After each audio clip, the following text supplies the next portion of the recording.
हमने और वहां की बरसर इक़्तिदार जमात जिसके चीफ मिनिस्टर चंद्रशेखर राव हैं, हमने 119 में से 103 सीट पर मोदी की बीजेपी की पार्टी की जमानत जब्त कर रहा है। बीजेपी के 5 एमएलए थे, 5 एमएलए में से उनका सिर्फ 1 एमएलए कामयाब हुआ है। ये काम किसने किया तेलंगाना में? ये काम असदुद्दीन ओवैसी ने चंद्रशेखर राव के साथ मिलकर वहां पर मोदी को शिकस्त दी। मोदी ने तेलंगाना में 1 नहीं 2 नहीं 3 बहुत बड़े जलसे किए। अमित शाह तेलंगाना में आकर डेरा डाल दिए। योगी आदित्यनाथ हैदराबाद को आकर ये धमकी दिया कि अगर बीजेपी हैदराबाद में जीतेगी तो ओवैसी को यहां से भगा देगी। तो हैदराबाद और तेलंगाना की आवाम ने फैसला लिया कि हम मोदी को हराएंगे, योगी को भगाएंगे, अमित शाह को हमने हरा दिया। ये बात मैं पूछना चाह रहा हूं हमारे मजलिस के मुखालिफिन से, क्या कांग्रेस पार्टी ने तेलंगाना में बीजेपी को हराया या असदुद्दीन ओवैसी ने मोदी को वहां पर शिकस्त दी? दूसरी बात, पार्लियामेंट का चुनाव मेरे पास हो चुका है तेलंगाना में। वहां पर बीजेपी का एक एमपी था, उस पार्लियामानी हल्के का नाम सिकंदराबाद। आप मेरी इस बात को नोट कर लेना, जब 23 तारीख को नतीजे आएंगे तो बीजेपी वो सीट भी इंशाअल्लाह अल्लाह उनको शिकस्त देगा। पूरे तेलंगाना में 16 पार्लियामेंट की सीट पर टीआरएस कामयाब होगी। हैदराबाद की पार्लियामेंट की सीट पर आपका भाई असदुद्दीन ओवैसी कामयाब होगा। बाजू तो उस रियासत में आंध्रा है, 25 पार्लियामेंट की सीटें हमने वहां पर जगनमोहन रेड्डी की तारीफ की। आपने इस बात का नोट कर लेना इंशाअल्लाह ताला 25 में से कम 20 से 21 सीट पर जगनमोहन जी कामयाब होंगे। वहां पर बीजेपी के 2 एमपी थे, इंशाअल्लाह उनकी जमानत हम सब करवाएंगे। वहां पर मेरे भाई ये काम हम कर रहे हैं, जमीन पर हम आरएसएस के नापाक साजिशों को नाकाम कर रहे हैं। अब तुम यहाँ बैठ गए। हिंदुस्तान में जहां कहीं भी कुछ वाकया होगा सबसे पहले उसकी मजम्मत करने वाले का नाम असदुद्दीन ओवैसी होता है। जो लोग हम पर तनकीद कर रहे हैं, दूसरा पॉइंट ये है इनका कि ये ऊंट काटने आए हैं। मैं आपको याद दिलाना चाह रहा हूं सीमांचल की गयूर रहमान को, जब यहां पर असेंबली के चुनाव हो रहे थे, मैं आपसे गुजारिश कर रहा था, मैं पुकार कर आपसे कह रहा था कि सीमांचल की आवाम जरा मेरी इस बात को सुन लो, इस पर ध्यान दो, इस पर यकीन करो। मैं आपसे पुकार कर कह रहा था, मैं आपसे हुज्जत कर रहा था, मैं कलाम के जरिए आपसे तकरार कर रहा था कि देखो जिस गठबंधन के नाम पर आप वोट दे रहे हैं वो नीतीश कुमार एक दिन जाकर मोदी के गोद में बैठ जाएगा। मगर आपने मुझसे कहा कि ओवैसी साहब हमने फैसला बना लिया है, फैसला ले लिया है कि हम गठबंधन का साथ देंगे। मैं आपसे एक सवाल कर रहा हूं, मुझे माफ कर देना अगर मेरी बात आपको तकलीफ पहुंचा रही है। ये आपने वोट डाला गठबंधन को, तो क्या आपसे धोखा नहीं हुआ? आपने मोदी के खिलाफ, बीजेपी के खिलाफ, आरएसएस के खिलाफ, अमित शाह के खिलाफ आपने वोट दिया, तो क्या आपसे धोखा नहीं हुआ? जब आपसे धोखा हुआ तो फिर इसका जिम्मेदार क्या नीतीश कुमार और कांग्रेस पार्टी भी नहीं है, जिसने आकर आपसे कहा था कि हमको वोट दो, हम बीजेपी को बिहार में रोक देंगे, मोदी को रोक देंगे। तो मेरे भाई ये जिम्मेदारी इन पर ही आ होती है। गुजरात में असेंबली के चुनाव हुए, क्या ओवैसी जाकर वहां पर अपने कैंडिडेट खड़ा किए?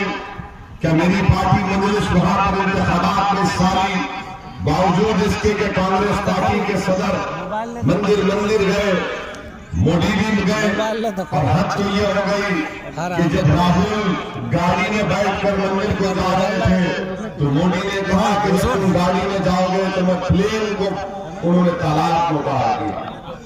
उसके बावजूद भी आपको शिकस्त हुई वहां पर। मेरा एक भी उम्मीदवार नहीं था वहां पर। इसका जिम्मेदार कौन है? क्या मैं हूं?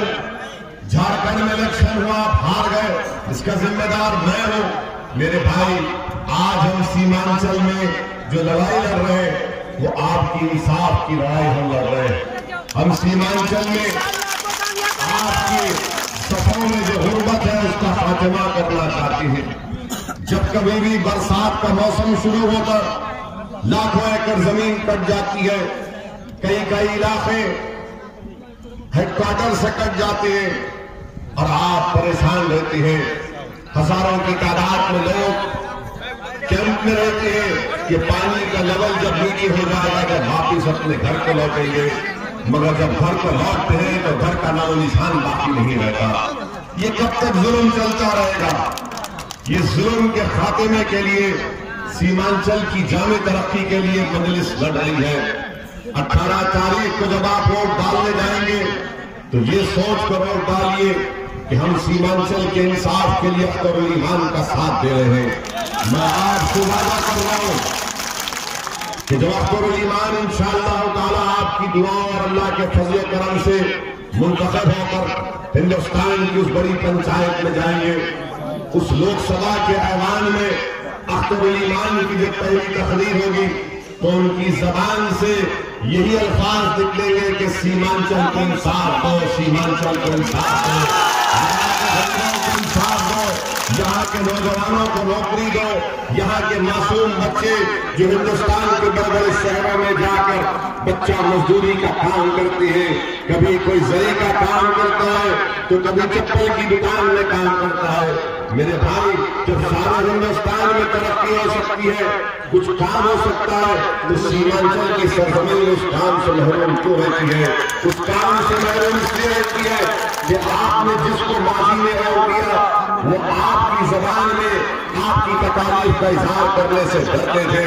जिस जमात को आपने रोक किया उस जमात ने ये कहा कि तुम सीमांचल का नाम नहीं लेना, तुम हरगिज सीमांचल का नाम नहीं ले सकते। मैं आपसे वादा कर रहा हूं कि अख्तरुल ईमान अपनी तमाम जदोजहद सीमांचल की इंसाफ के लिए लड़ेंगे। यहाँ पर अलीगढ़ मुस्लिम यूनिवर्सिटी का कैंपस बनाया गया आपकी कोशिशों से। आज जो पैसों के लिए मोहताज है वो खत्म होने के जमाने पर आ चुका है। बताइए, जिसको आपने रोक दिया, चाहे नीतीश हो या कांग्रेस हो, उन्होंने क्या किया उस अलीगढ़ मुस्लिम यूनिवर्सिटी के कैंपस के लिए? यहाँ पर बच्चों के लिए स्कूल का माकूल इंतजाम नहीं है, बच्चियों के लिए स्कूल का इंतजाम नहीं है, डिग्री कॉलेज नहीं है। ऐसे सीमांचल के गरीबों, क्या तुम्हारा मुकद्दर इसी तरह गुजर जाएगा? क्या तुम अपनी जिंदगी इसी कसमपुरसी के आलम में गुजार दोगे? सीमांचल के गरीब नौजवानों, क्या तुम जिंदगी भर अपनी आंखों में आंसू लाकर होते रहोगे? नहीं नौजवानों, मैं तुमको पैगाम देने आया हूं कि जिसने तुमको 7 साल बुलाया, 18 तारीख के दिमाग निकलकर जब वोट डालने जाओगे, तुम्हारा एक वोट अख्तरुल ईमान को जब पड़ेगा, जिन्होंने हम पर जुल्म किया, जिन्होंने हमसे नाइंसाफी की, जिन्होंने हमारे घरों को बर्बाद कर दिया, जिसने हमको तरक्की की राहों पर तमाम रुकावटें लगा दी, आज आपको हिसाब मौका दे रहा है कि अपने वोट का इस्तेमाल करो, अख्तरुल ईमान को कामयाब करो। जिन्होंने हमको बरसों बुलाया उनको एक मरतबा आप बुला दो, कि जब इनके हाथ से इनके एमपी की सीट चले जाएगी तब इनको ख्याल होगा, तब इनको मालूम होगा कि अब धोखा नहीं दिया जा सकता, अब किसी को डरा कर वोट नहीं लिया जा सकता, अब किसी को जन्नत शद्दाद दिखा कर वोट हासिल नहीं किया जा सकता। मेरे भाई, मैं आपको पैगाम भी देने आया हूं कि जब 23 मई को नतीजे आएंगे और मुझे पूरा यकीन है कि इंशाअल्लाह ताला हिंदुस्तान में एक नई हुकूमत बनेगी इंशाअल्लाह। हमारे वतन अजीज है जिसको हमने अपने खून से सींचा है, एक नई सरकार बनेगी, और जब एक नई सरकार बनेगी तो हमको पूरा यकीन है, हमारी दुआ है, हमारी गुजारिश है, हमारा ख्वाब है कि हिंदुस्तान का वजीर आजम मोदी नहीं बल्कि एक नया शख्स बनेगा जो तमाम तबकों को साथ लेकर जाएगा। आप मुतमईन रहिए कि मैं इंशाअल्लाह ताला मोदी को वजीर आजम बनाने से रोकने के लिए यहाँ पर आए हैं। और दिल्ली में जब नई गवर्नमेंट बनेगी तो हम एक ऐसे शख्स को वजीर आजम बनाने की तारीफ करेंगे जो मोदी नहीं होगा, जो बीजेपी का नहीं होगा। इस बात का तयक़ुन मैं आपको दे रहा हूँ, वादा कर रहा हूँ। और जब हम वादा करते हैं तो हमारे वादे में नीतीश के और कांग्रेस के वादे में जमीन आसमान का फर्क है। एक ऐसी सरकार की तारीफ करेंगे जिसका ताल्लुक बीजेपी से नहीं होगा, ऐसा वजीर आजम, ऐसा प्रधानमंत्री होगा जिसका नाम नरेंद्र मोदी नहीं होगा। मेरे भाई, मैं आपसे यही बात करने आया हूं कि ये नीतीश कुमार